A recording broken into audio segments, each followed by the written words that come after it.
I don't know. Well, I was asleep, so I didn't know. I can't hear it from that house. So I have no idea. What? Yeah, I put that. Yeah. So Paul's there. Hey, Pat, can you hear me? Sorry about that. We can hear you.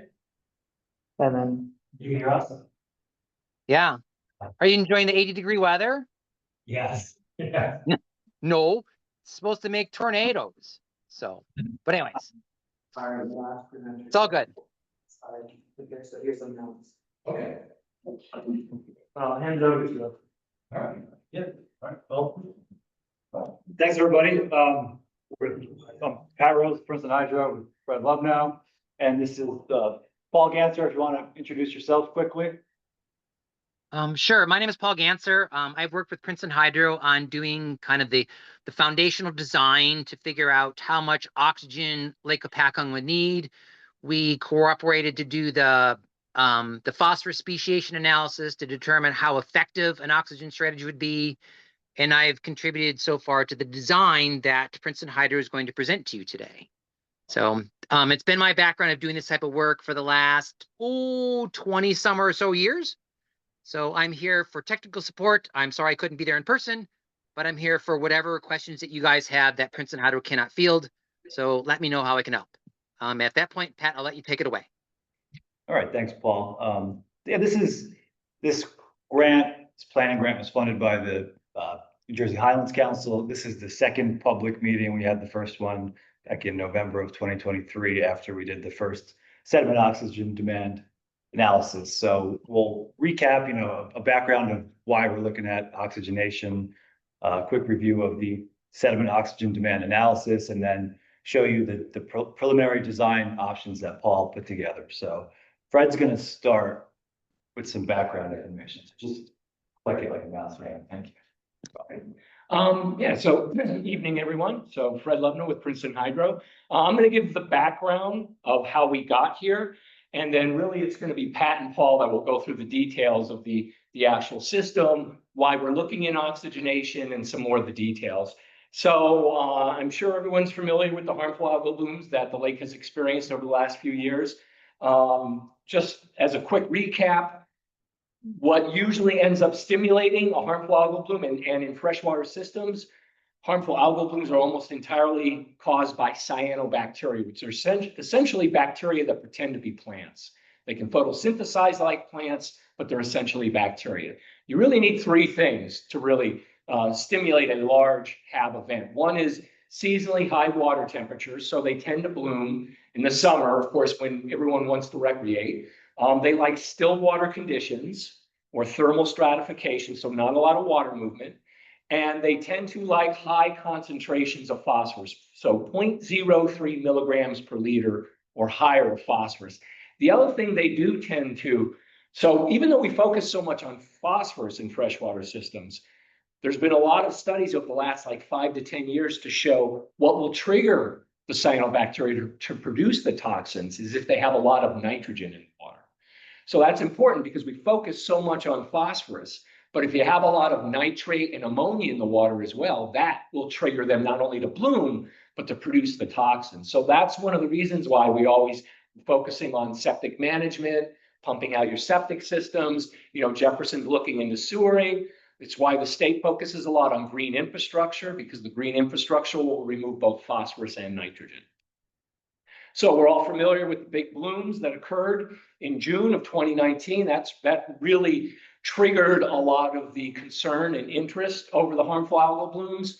And just to go back to June of 2019, what really triggered these HAB events, and it wasn't just Lake Hopatcong, it was a lot of the other lakes in the region. So Lake Mohawk, a lot of the lakes we work on in Pennsylvania, like Harvey's Lake, some of the lakes up in New York, like DeForest Lake, they all suffered from these blooms around the same time. It was like mid-June. What was happening is we would get these very short, intense storms.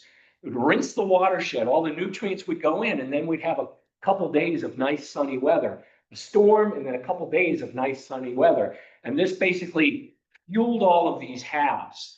And that's what happened in 2019. It was the first time in over 20 years, the average June concentration not only exceeded the threshold of 0.03, but it actually exceeded 0.04. It was the first time in over 20 years. So we had a lot of phosphorus in June of 2019. That's what happened. That extra phosphorus really stimulated those blooms. This is in spite of the fact that if you look at phosphorus concentrations in the lake as a whole, these are the average annual phosphorus concentrations in the surface waters. They have been on the decline in general. The reason for that is all the watershed work that's been done, the septic pump outs, all the not using phosphorus fertilizers, all of the BMPs and green infrastructure. So we have seen a decline in the surface water, but we've seen an increase in the deep water.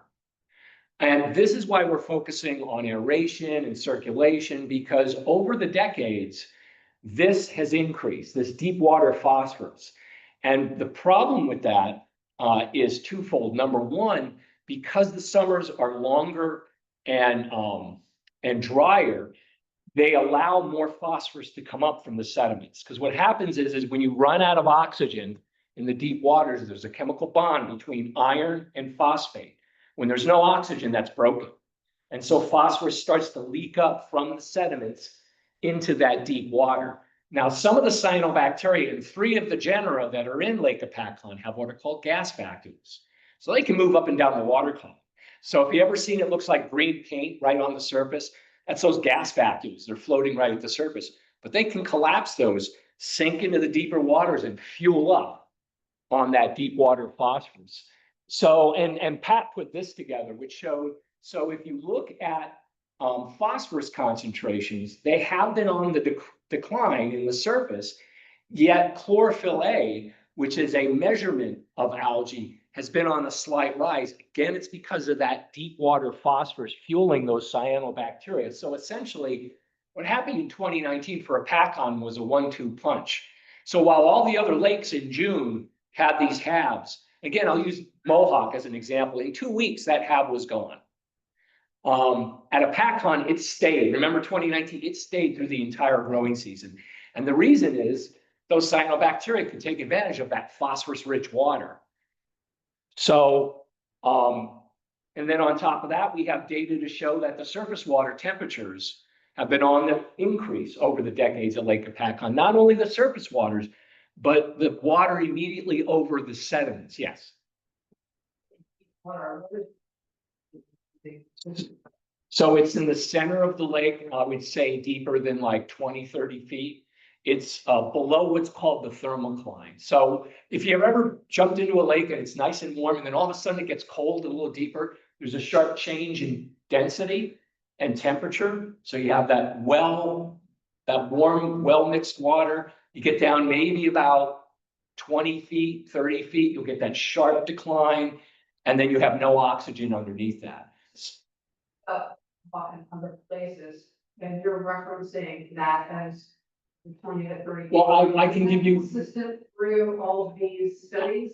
Yes, it is. I'll give you another example. Another lake we work on is Harvey's Lake. Harvey's Lake is about the same depth as Mohawk. It thermally stratifies, but it doesn't run out of oxygen over the sediments. 60% of its water comes from groundwater, and groundwater is cooler and doesn't have a biological demand, so it has more oxygen. So at Harvey's Lake, again, we had a half in mid-June, and it was gone in less than 2 weeks because it didn't have that internal load. So if you compare Harvey's to Hopatcong, Harvey's, it was gone in 2 weeks. Hopatcong, it stayed for the whole summer season. So we know it's that internal load. And like I said, the dominant cyanobacteria are ones that have those gas vacuoles. And then this increasing temperature contributed to this as well. So all of these factors really came up with some issues that, on an annual basis, we focus on the watershed. So I can tell you that in the past, when we looked at the internal load on an annual basis, it only accounts for 10% of the annual load.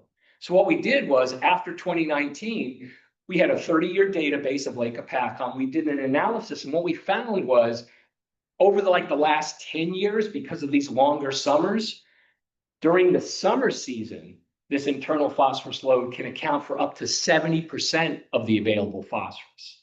So even though on an annual basis, it's a small amount, on a seasonal summer basis, the internal load, particularly during dry years, can account for up to 70% of the available phosphorus. And again, warmer temperatures means more cyanobacteria.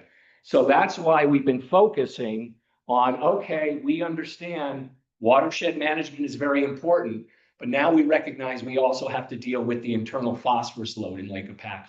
There's essentially three ways you can address the internal load. One is nutrient inactivation, and I will very briefly talk about that in the next slide. The other is aeration, which is the mixing or circulation of the water. And a lot of that is to, remember I mentioned that thermal stratification. A lot of your aeration systems are called D-strat. They mix the whole water column. So what that does is if the whole water column's mixed, it means the bottom waters are oxygenated. The problem with that is you lose cold water or cool water habitat for fish. So the third one is oxygenation, and that's what Pat and Paul will be talking about as a way of addressing both this internal phosphorus load and preserving and protecting that cool or cold water habitat. So I mentioned nutrient inactivation. This is my last slide, and then I'm going to hand it over to Pat and Paul. We did do what's called an alum treatment last fall. Alum is aluminum sulfate. It's been used for the last 100 years, not only in lake management, but it's used in drinking water supplies to clean up water. Essentially, it's a clarifier, but also, remember how I said iron and phosphate are bound, but when there's no oxygen, that's broken. And then that phosphate is available for algae growth. Aluminum binds with that phosphate and it will stay bound, whether there's oxygen or no oxygen. So this is a real common in-lake restoration technique. The money for this was funded through a lake restoration grant to the Lake Hopatcong Commission. We did that deep central part of the lake, which was about 976 acres. That was the section of the lake that runs out of oxygen in those deep waters. So we had a dosage rate targeting about 3 to 5 years of control. The advantage to this is you're not dealing with any sort of infrastructure associated like aeration system. The disadvantage to alum is it's doing nothing to help oxygenate the water. So we see alum a lot of times as sort of like that temporary bridge before you get to aeration. And again, I'll use Lake Mohawk as an example. Lake Mohawk, when we started working with them in the early 90s, they had year-round blooms of cyanobacteria. We used alum to get their internal load under control. And then once they had enough capital, they installed a D-strat system to keep the lake well mixed. So now they've moved away from doing these full alum treatments. They did 2 full alum treatments over the last 30 years.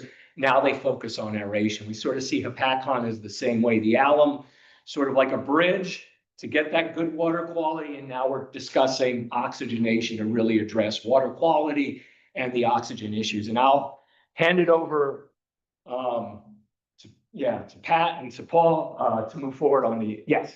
I live on Byron Cove. I saw you put alum out there. Do you have any results yet of what that application is? So when we were done with the treatment, we did collect some data, surface and deep. We did see a decline in the deep water phosphorus concentrations of about 70% decline. So that's good news.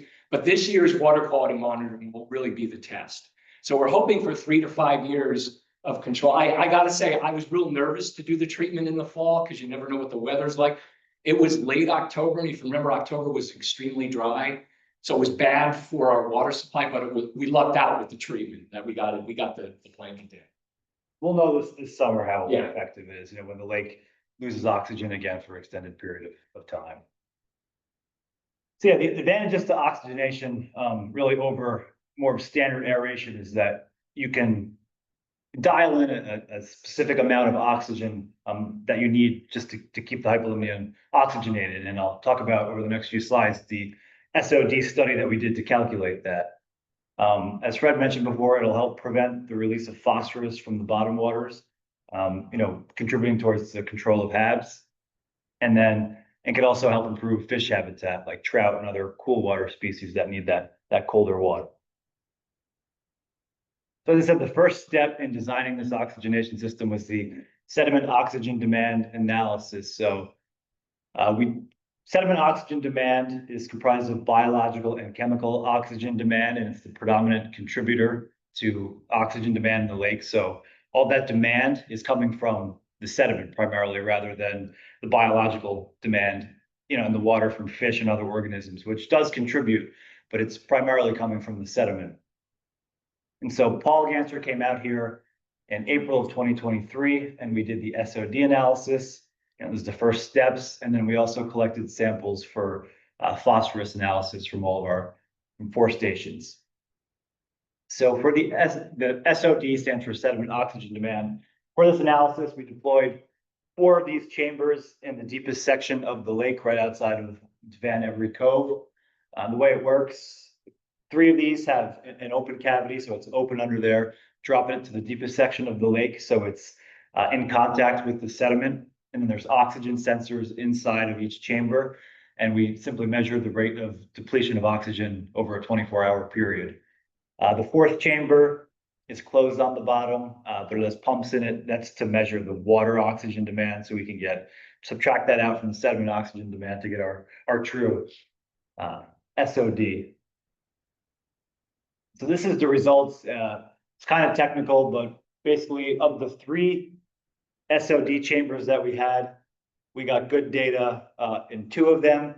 We tossed the data from the other one because it was really windy and it got dislodged and disrupted, but we had R squared values of almost 1.999, which is what we were looking for.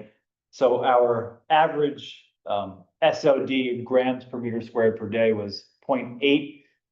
But when we did this in April, the water was cool. It was about 8 degrees. And, typically oxygenation, you're running that during the summer when the water is warmer. And oxygen,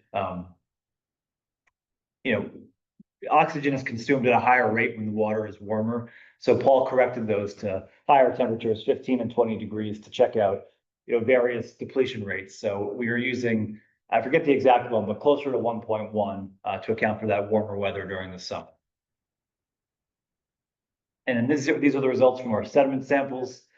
Again, just want to summarize that total phosphorus concentrations were very high at all 4 stations. The red bar that you see at the top, that represents the iron-bound form of phosphorus, which was also very high. And for oxygenation, that's good for oxygenation potential, because it means there's a lot of iron, a big pool of iron that phosphorus combined with when there's oxygen.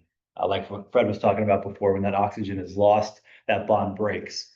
So our iron to phosphorus ratios were over 20, which is very high.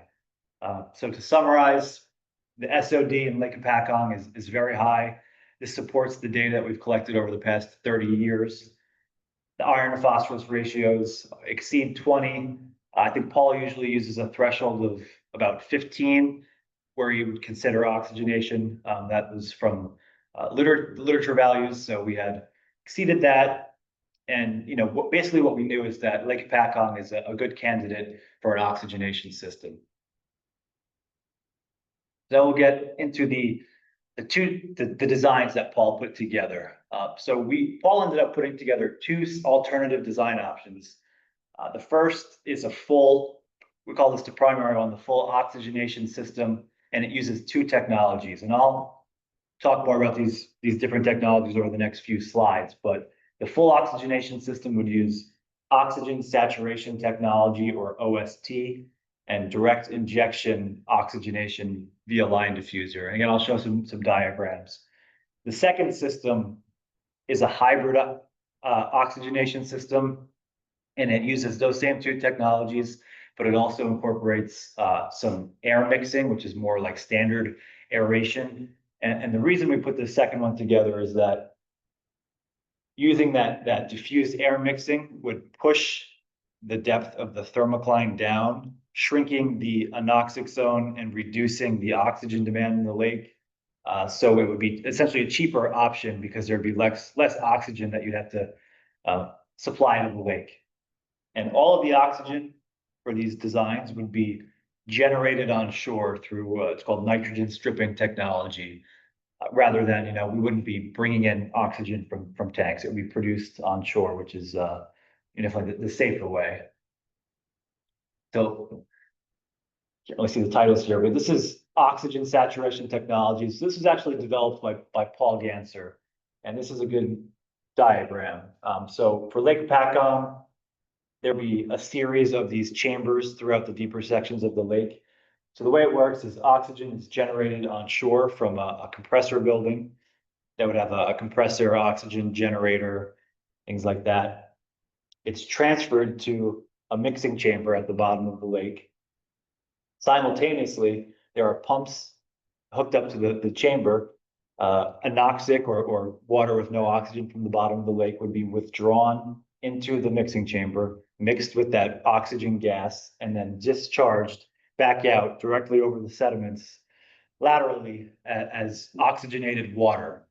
So the benefit of this is that there are no bubbles, so it's water coming back out, not air, so it wouldn't induce mixing. It would preserve thermal stratification, so keeping that colder water at the bottom of the lake. All these chambers would be designed with temperature and dissolved oxygen sensors, so they can be automated to turn on or off based on your desired oxygen concentration. And what's also really neat about these components and all the components that would be installed for either of these systems, that they're installed with buoyancy lines. So instead of having to hire divers to do any maintenance, which could be really expensive, they could actually rise up to the surface and sink back down. It's pretty cool. This is just another diagram. So for OST, so coming from the compressor building, these would be touching the bottom of the shoreline essentially, or via anchors. There'd be three lines. There'd be an oxygen supply line, a power line, and the buoyancy line. Then you have the chamber, the withdrawal, and the discharge, and the DO sensor. And then, so those are both OST, the first technology. The second one is called direct injection oxygenation via line diffuser. So long name, but it's actually much simpler, I think. It essentially uses fine pore hoses, you could think of. So long hoses, where pure oxygen gas is released vertically directly into the water column. So there's no pumps, you're not mixing water. This is oxygen gas directly into the water column, but it uses ultrafine oxygen bubbles, and this would be only used in the three of the deepest sections of the lake, so it would not disrupt thermal stratification. So there is a limiting factor with this technology. It needs to be deep enough, which is why we could only use it in the deepest sections of the lake. So I think we'd be targeting about the bottom 2 to 3 meters in the 3 deep pockets. And I'll show in a few slides overhead diagrams of where these different components would be in the lake. And then the third technology, which would be used in the alternative design, is called diffused air mixing. So it's the same picture because it essentially is the same components, but instead of oxygen, it's just pumping out compressed air at a higher rate. And the goal with this is to disrupt the thermal stratification. So this would be set at a shallower contour. And the goal would be to mix the water column from that point above, keeping everything below it colder and thermally, that layer of cold water that would be receiving oxygen. So it would essentially be manipulating the water column to reduce that oxygen demand. Okay, so now I'll show some diagrams and talk about the different components for each of the two designs. So for the full oxygenation system, the oxygen demand we'd be trying to reach is 3,000 kilograms per day. This would require 10 of those OST chambers. Each one would be 8 feet by 8 feet by 11 feet, but they'd be deep in the lake, so they wouldn't, impede recreation or anything like that. We'd be using 1,500 feet of direct injection via line diffuser. So those are 3 areas of 500 feet in 3 deep pockets, 500 feet in each one of diffused line diffuser oxygenation. And then to power all of this and generate the oxygen, we would need 3 essentially compressor buildings on the shoreline. So these are potential sites that the foundation and commission have identified. Nothing is finalized yet. but we've identified potentially Witten Park, the New Jersey State Police facility, and Lees County Park and Marina. These are the different, the footprints that would be required for each one. And I'll show some diagrams of the compressor buildings in a few slides. 425 horsepower to power all of this. So this is just this, schematics of what the compressor buildings would look like. They need to be, relatively large because the compressors are air cooled, so you need to have enough space alongside each one. So each building would have, depending on the one or two compressors, air compressors, 1 or 2 oxygen generators, and then 2 to 4 what are oxygen receivers. So this is the outside of a compressor building that I believe Paul has worked with before, and the inside of one, we have the compressor, the air compressor back here. These are the oxygen generators, and then these are the oxygen receivers. What kind of noise is developed outside the building? So that would be a good, Paul, if you have a response to that one. But the goal is to sound. Can you ask that again? I didn't hear the question. What kind of noise level can be expected outside of the compressor buildings? In general, the compressors are rated at about 69 decibels. Inside that concrete block building on the right, the traffic driving by on the road is louder than the compressor inside. And we can always add sound attenuation inside the building if there is sound sensitive environment. But in general, we try to have it dishwasher volume 6 feet from the building. Does that answer your question? Yes, yeah. Okay, great. And thank you. Yeah, and like you said, you could design them different ways depending on how much space you Right. have to soundproof more. Right. Oftentimes the exhaust fan is louder than the equipment inside the building. Would any of the submerged equipment or the lines going to and from it be susceptible to anchoring damage? So Paul, I don't know if you heard that one, but would any of the in-lake equipment be susceptible to anchor damage? I mean, all of it's susceptible of being in contact with an anchor, but with the weights and the HDPE and the way that all of our lines are designed, you're going to forfeit your anchor, and I'm going to own a new anchor when I raise the system again in the future. I mean, you might be able to pull a couple anchors off the bottom, but you're not going to get your anchor back. And the more important thing is I mean, it's designed so the anchors cannot damage it. So, I mean, we've dealt with this before. So it's not uncommon, but it's also it's not a problem. So The reason I ask is because I know up at Lake Mohawk, because of the alum lines that they have there continuously, they're prohibited to use anything other than mushroom house. Which yeah, are and effective we- on display. So we would encourage that. However, we can't force people to use mushroom anchors, and a mushroom anchor is not going to damage any of the lines. The worst thing that's going to happen if somebody gets really, really lucky, they might be able to snag a section of the porous hose and break the porous hose. That doesn't compromise the integrity of the direct injection system. Until you have 10 or so breaks, that system will still operate as it's designed. But in general, what we try to do with the porous hose direct injection systems is we try to tuck that porous hose as close to the pipe as possible, so it's almost impossible to hook it. Don't get me wrong, you still can, and there's a greater chance of hooking it with a fishing hook than with an anchor. Does that answer your question? yes, Okay, Yeah, great. and for Mohawk is more of a classic D-Strat system. So Yeah. it's not as, the lines aren't as high tech as Paul. So it's more of just a standard, weighted line and air line. We can bring it up, but it's more of a standard line. And that's why Mohawk is very cognizant of using mushroom. Okay, thanks, Paul. I'll Yeah, keep going absolutely. now. All right, I'm going to go back to mute. Okay.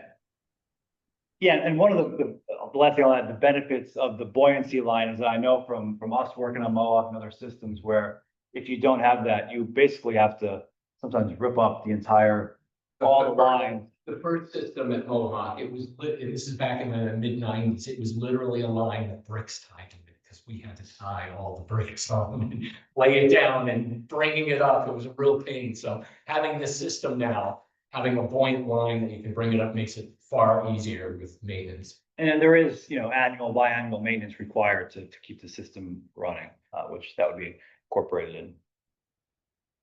All right, so I don't know how well you guys can, can you guys see these? I'll kind of point out what they are, but you can see these lines and dots a little bit. Okay, so these are the same diagram. I just zoomed in a little bit over here. These are the components of the full oxygenation system. So I'll kind of walk through them, starting up at Witten Park. So you could ignore the colors in the lake. Paul had separated our, what we'll call our anoxic zone into 3 different zones, just to help partition where oxygen would be added. But that's not related to anything structure in the lake. I'll point out all the structures. So coming from Witten Park, we would have 3 of the OST chambers, which are these 3 red rectangles. These lines running out to each one would be the power oxygen line and buoyancy line. And then the small lines pointing into the lake coming off of the OST chambers. Those are the withdrawal and discharge lines. I think they're about 200 feet each, give or take. So all of that would be positioned along the bottom of the lake. That's from the Witten Park site. From the New Jersey State Police site, we'd have same thing, 3 OST chambers. The withdrawal and discharge lines are a little bit longer there based on the distance from the State Police building to the zone we're trying to add oxygen to. And then from Lees County Park, this is the site that would have the largest compressor building. It'd be generating the most oxygen. So there would be 4 OST chambers, so you can see down here. And then this is the line diffuser. So you see these 3 deep pockets, and then it's kind of that red perforated line. Those are the 1,500 feet, so 3 times 500 active oxygen diffuser line. Everything in between them is just air supply line. So the oxygen would be generated on shore, pushed out to the first line diffuser section, continue on to the next, and then at these 3 deep pockets, that's where the bubbles would be coming, the very fine bubbles would be coming up. So this would be, the line diffuser stuff would be restricted to essentially the middle right-hand side of the lake there. Any questions? While I'm on the slide, any questions before I move on? One, why was it, other than the state owns it, why was the state police site chosen rather than state owns a site on the Great Cove further out where they have the pumping station when they want to tap us for water? And that's a hell of a lot closer to where you want to oxygenate.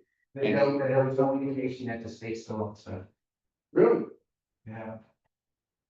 No indication, look, Okay, I can pull up the deeds with the, yeah, there's no indication that, okay.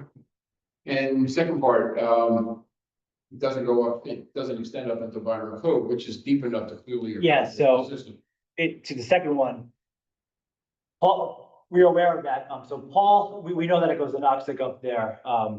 The way it's designed though, so he's targeting to add the oxygen where the highest demand comes from.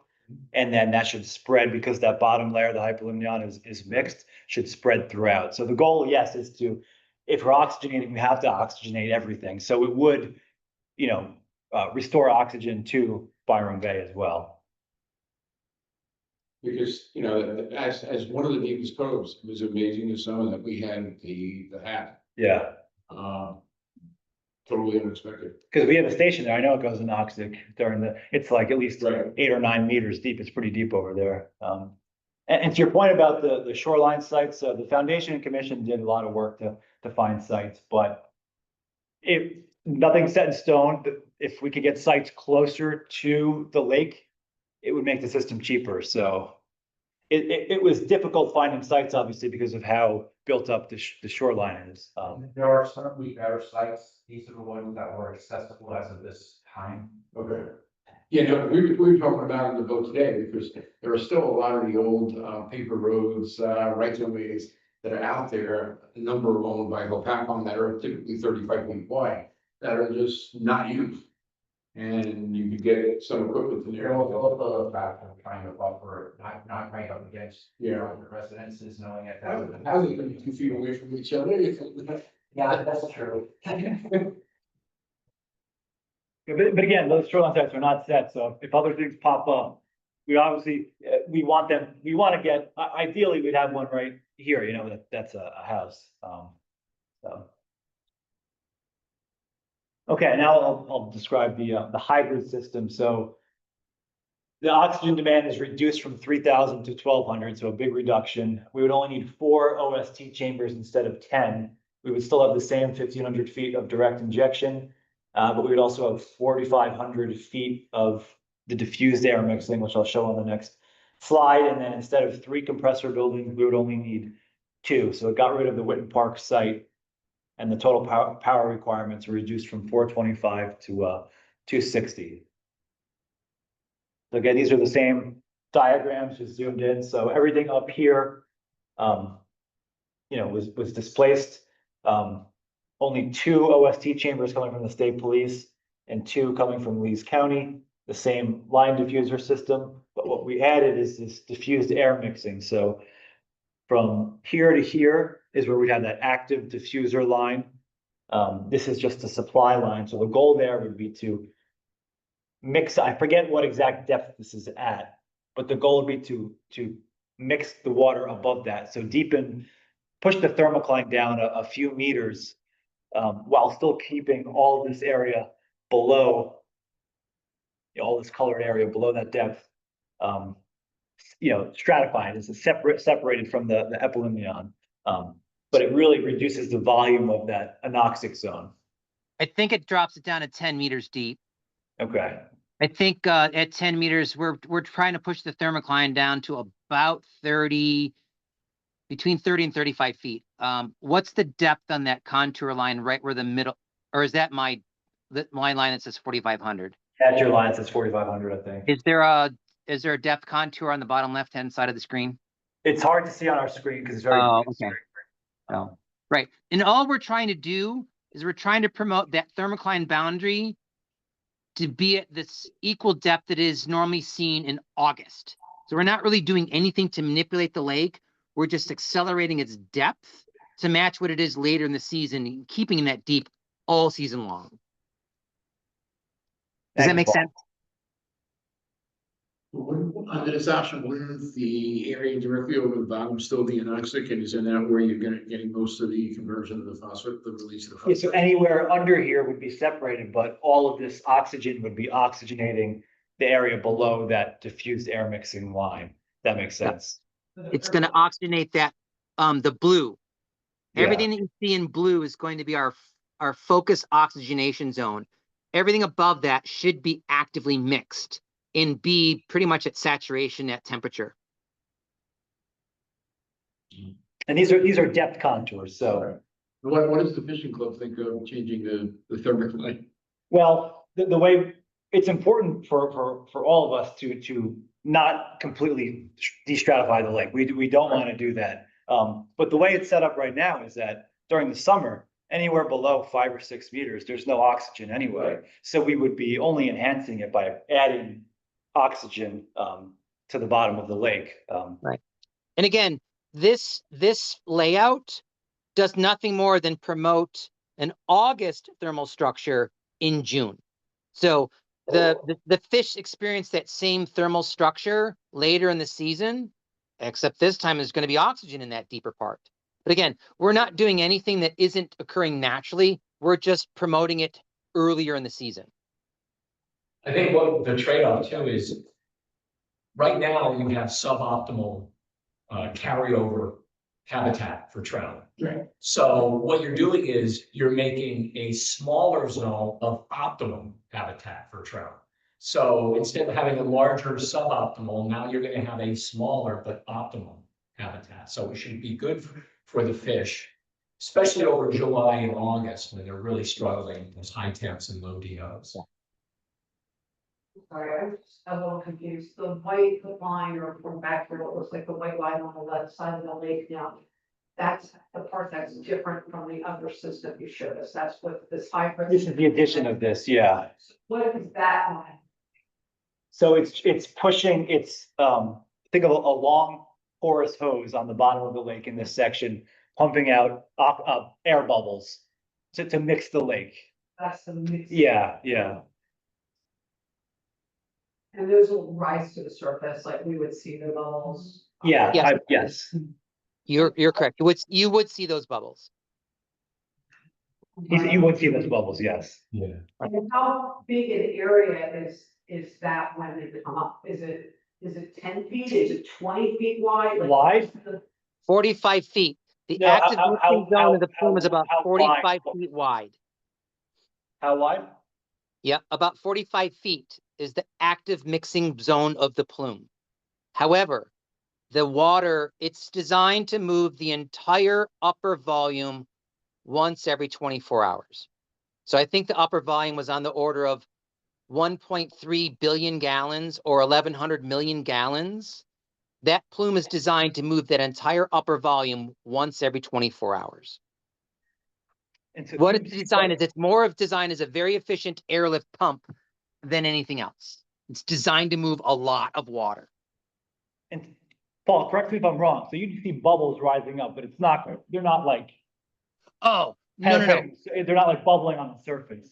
Yeah, It's yeah. not a boil. You're gonna see, do you guys have a picture of, what that effervescent looks like as it's operating?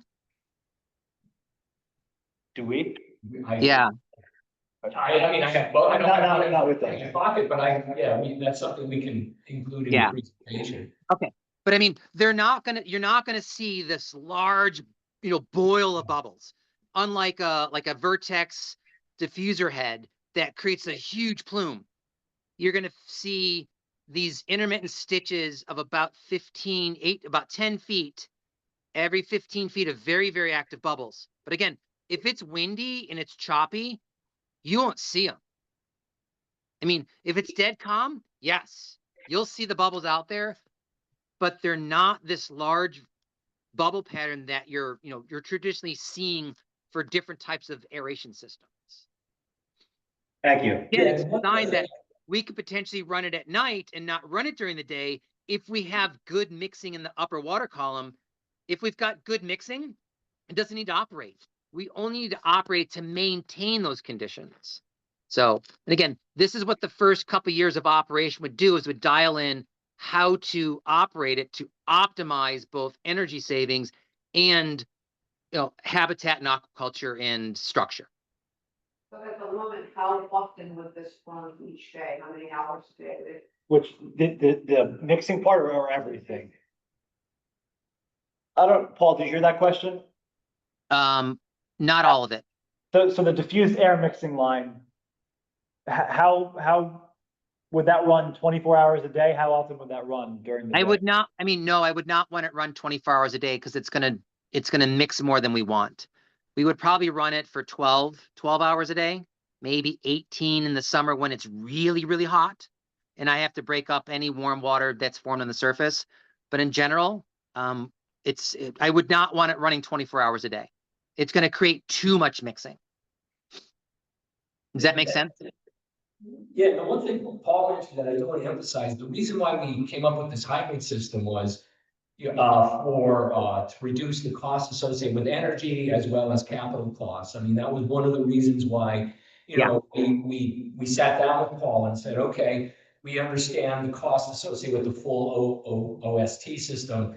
Is there a solution that could keep that thermal stratification, preserve that habitat for trout, but at the same time address the internal load? And this was the response to that. So I did a similar design like this for a small reservoir in Oregon.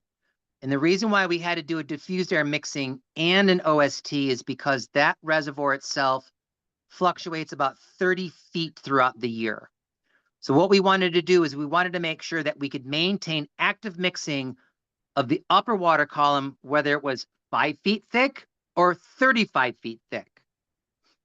And what ended up happening is they wound up running their diffused air mixing 4 hours a day. So they turn it on, they run it for 4 hours and turn it off, just enough to keep that upper water column mixed. And the reason why they needed to turn it off is because that warm water was plunging deeper than the diffuser line, and it was actually deepening the epilimnion more than we wanted it. So they figured out how to dial in their operation to only mix as much as they actually needed to. So, and we're hoping that that's the same circumstance with Hopatcong. Once we get that upper water column mixed, wind will take care of most of it for us. On occasion, we might need to bump the system on, and like I said, run it for a period of time. This is where the sensor technology comes into a very, very valuable play. We can identify exactly when those conditions are needed to operate it. So, does that make sense? I don't fish, so I'm asking for a friend. So weed habitat is important for the fish life. So how do these systems affect the weed growth and the fish wanting to have? Well, one thing I'll say is by reducing the halves, the water will be clearer because you're not, the algae aren't reducing the light going down. More light hitting the sediments means more plant growth. I mean, I always say at the public meetings, I'd rather have people complaining about weeds than complaining about halves. Because we have the harvesters, people can selectively use chemicals. There are ways of managing plants, and the plants provide habitat, they remove nutrients, they have benefit. Once you have a hab and they're producing cyanotoxins, that's it. So we already have the systems in place that handle the weeds, even if there's an increase. Right, so I always say I'd rather people complain about weeds than complain about the halves.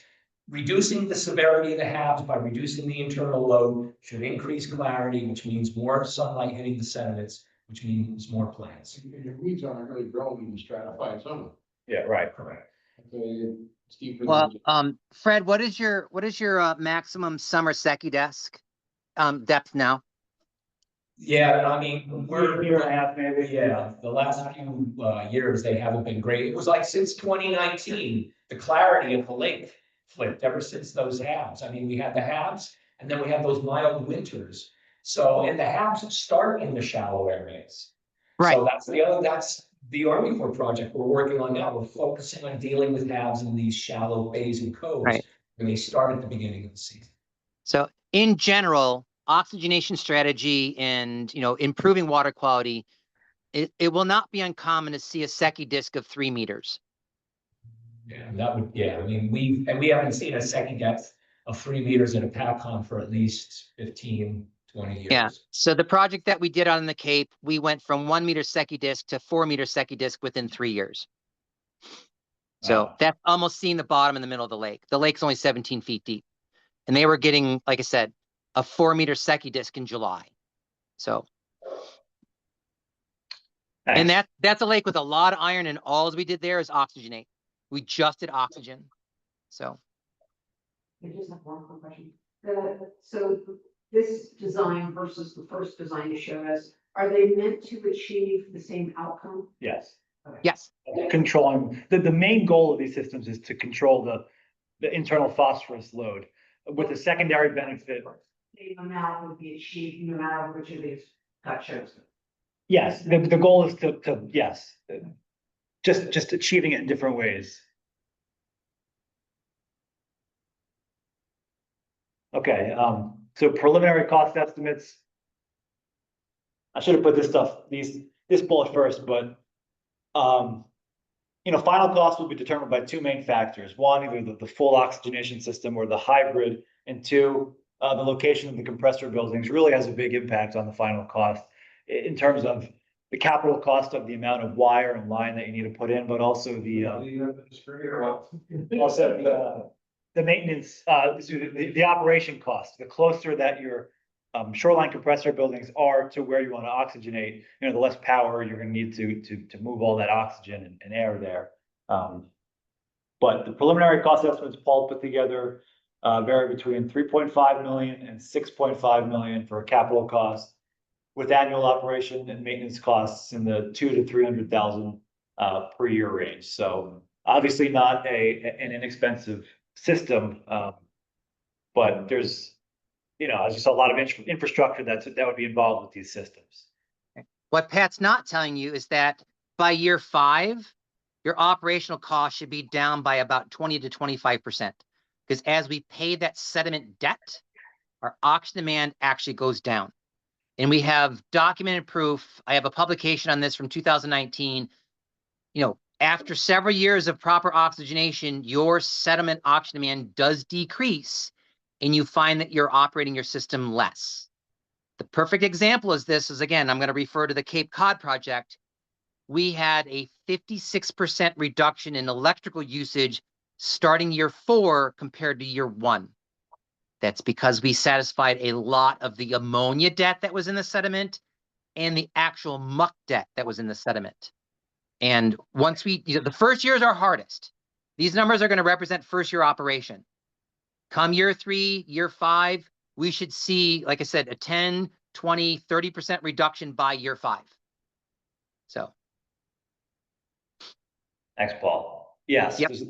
there's a lot of stuff accumulated in that sediment that's causing that oxygen demand, as Paul said. When you oxygenate those sediments, you kind of burn off that oxygen demand. It's never going to completely disappear, but you can reduce that demand. It's highest at the top of the sediment. A partly reason why we promote a modular system. Why I didn't put out one big OST or 2 big OSTs, because, you can't really turn them down. It doesn't make any sense to run a 50 horsepower pump when you only need 10% of it. So that was part of the reason why we developed modular systems, to allow us to truly turn it down. And again, it's on automation. It's either on or off. And we cycle those based on building oxygen up to a threshold and letting it deplete and then turning it back on. So when we do cost savings from operational standpoint, there is a true savings. We're not just throttling oxygen. We are physically turning the system completely off and then completely back on. Okay, Pat, up to you. Thanks, Paul. This is the last slide. So the title says working with DEP. So they're very aware of this. We had a meeting with them in 2023 at the start of this project to discuss the science behind the system. And then just in March, we had what's called the pre-application meeting. They're pretty common. You could schedule meetings with DEP before you do any type of project to see what permits might be required. So, we provided at that meeting, provided a summary of the 2 design options. They had like 35 people there, a lot of different departments, all the departments that could be involved had a chance to add what permits might be required. So that was a good stepping stone. We've identified those for planning purposes. And then obviously there's still a lot of stuff that's up in the air, like the location of the compressor building. So we'll continue to have discussions with them as the project advances. That's where we're at for now. If you have additional questions, back. Who's actually going to own the systems and the building, all the infrastructure? So, Paul, the question, this is not for you, Paul, but I'll just relay the question was who would own all the system components? So I'll kick that over to Colleen or Kyle. Oh, that's going to be somebody at Hopatcong. It's just, Yeah, I'm kicking the question over to the commission. Yeah. Would ultimately end up with the commission. I think, in our discussions today, nothing is obviously finalized. While it may be heavily funded, or funding is work with the foundation, it's the type of project that the commission was created to operate. I'm not saying that they have to, if the money's gonna be completely in their budget, they'll have to figure out how it operates.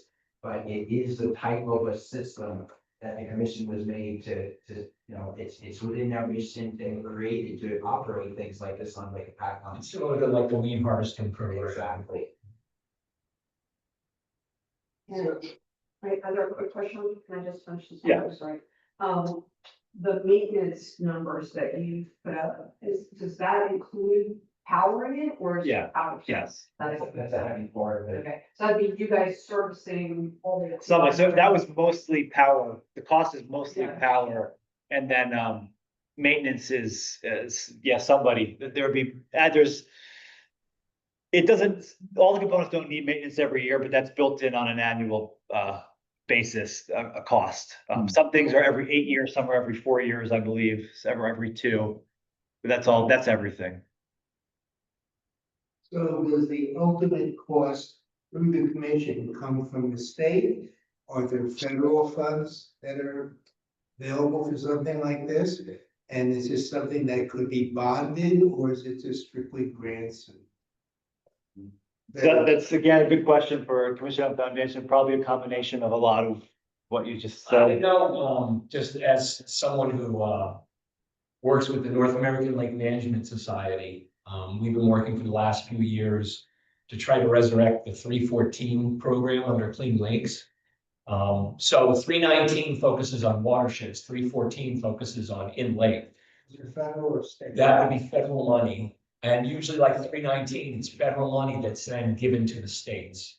So this would be sort of like the perfect project for 314. Right now, I mean, back in the 90s, 314 was closed, so it's still there, just no money was put into it.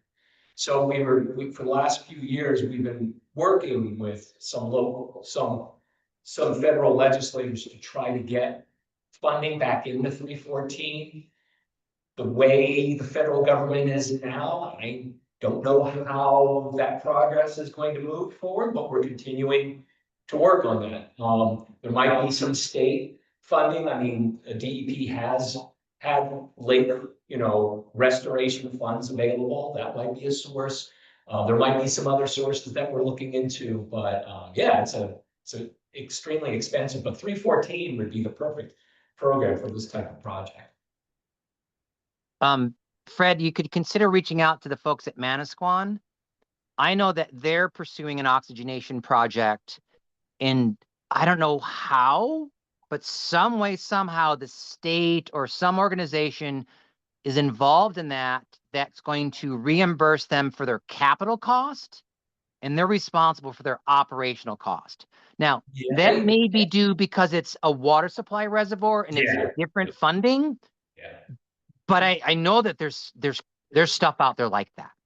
Yeah. And, just in a way of history, this Thanks, started Paul. because of the interest of a family foundation on the lake to fund the system. The system is turning out to be more expensive than was anticipated. So now it's a question of putting together probably various sources. And also, before the Lake Hopatcong Commission would ever consider taking it on, is to ensure that the funding would be available for the annual maintenance costs. Because the last thing you want to do is install a system like this and not be able to afford it. Not be able to operate it. Is there anything innovative in the technology or the design that might entice a federal agency to try to contribute, and that way they could use it nationwide, or is it just kind of a standard thing that? I mean, it's a pretty innovative technology, but the federal agencies are aware of it. So I would say it's not like, I would say it's definitely innovative, but it's not innovative to the point where they're like, ooh, let's try. It would be like something like. So we classify it as a pilot project that could be carried over to other lakes, or? I mean, it's already being used in other lakes, Okay. so it's not. No, Yeah. Most likely. The only other avenue you could pursue, and I don't know how valid this is a carbon credit. With the size of Lake Hopatcong, a carbon credit is viable, whereas these smaller projects that are, if it's less than 100 acres, carbon credits is not a viable option for funding. But with the size of Hopatcong and with I know how carbon credits work, it may be something worth pursuing. We are doing a couple of projects up in Canada. They're far more, on board to doing carbon credits and a little bit more lenient towards that benefit. But it's maybe something to pursue. It may be in the long run, but I know I don't want to be a Debbie Downer. But I've had some I've had some conversations with some federal agencies over the last few weeks, and I have been told not to use the words climate change. Yeah. Yeah. I've been politely reminded not Right. to, not to use Say certain that the phrases. Right. And that's unfortunate, but it's the matter of the fact. So, but I guess the question is, if we're looking at, timing of this, likelihood within the next 3 years.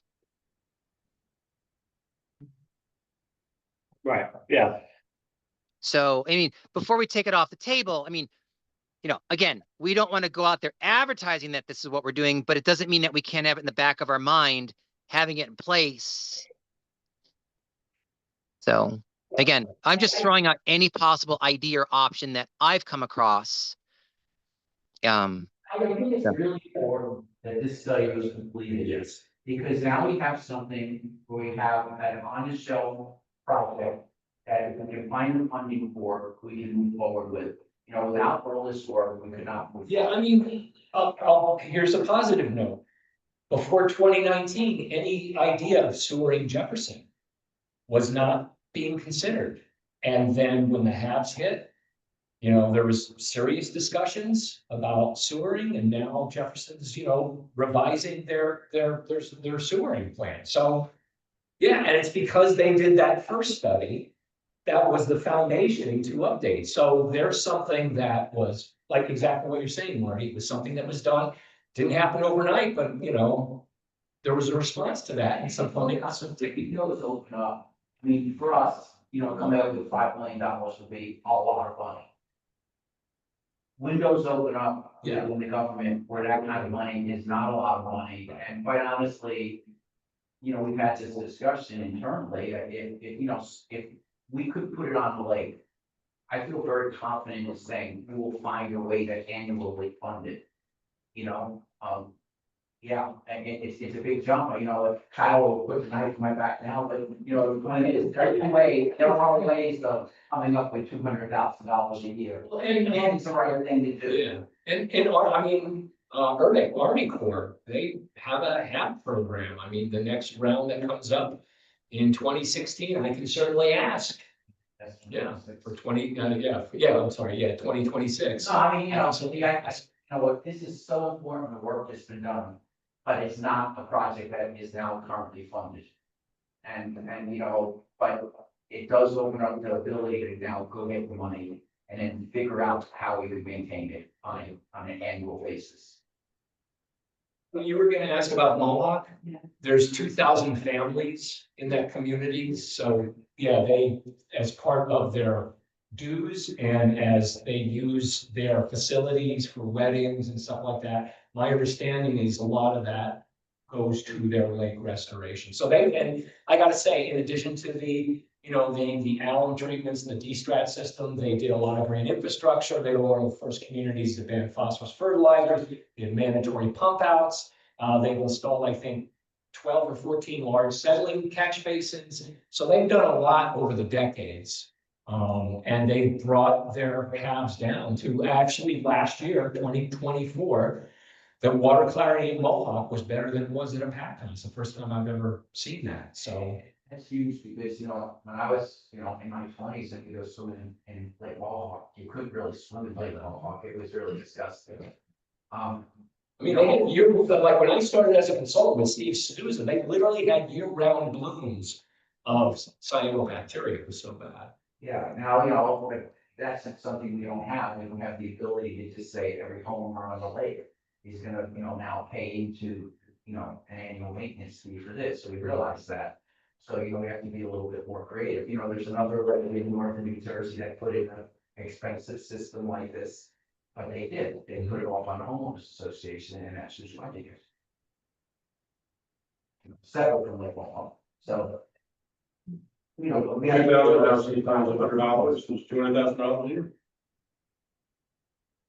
And look, if, let's say a system was magically in the lake.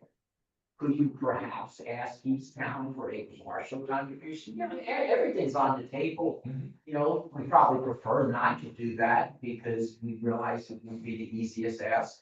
But you know, you wanna get close enough where you're within reach, that you can put everything on the table.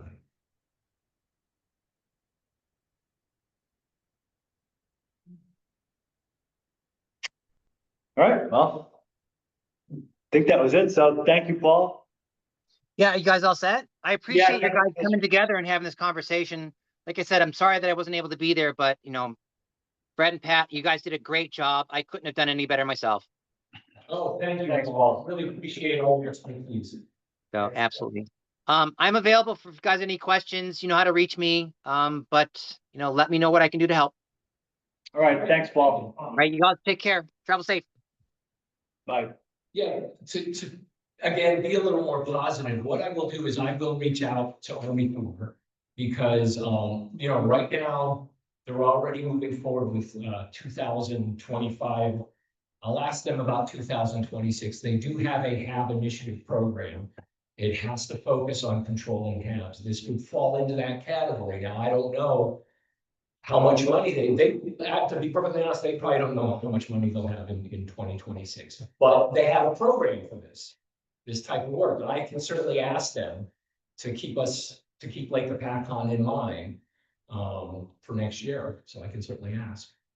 And we are listed on the federal list. That is very important. Yeah, it's a good point. So in Army Corps, for specific HAB projects, they have specific regions in mind, the Great Lakes, lakes in Florida, and I believe it was Mickey Sherrill who got it. Yeah, who got it. It says Lake Hopatcong and lakes in New Jersey. So that bumps you, that's why we have the grant we have now to do the cove treatments, the innovative cove treatments. So that right there puts you higher than any other water body, other than the Great Lakes and lakes in Florida. You're equal with it.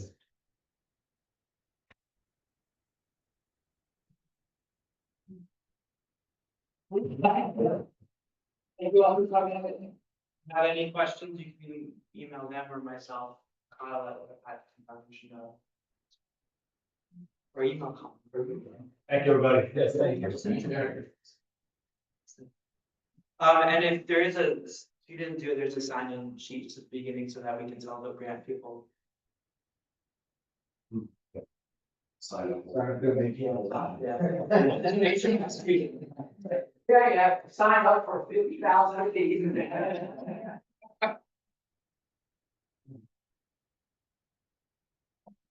See you on Thursday. And it was very great staff with the. Great work. That's fine. I don't know if it's.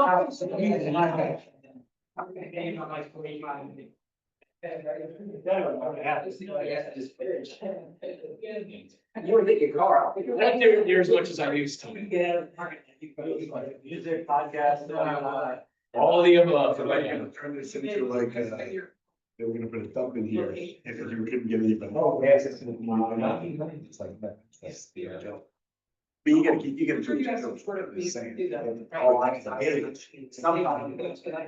Yeah, like Lake Hopatcong, this is.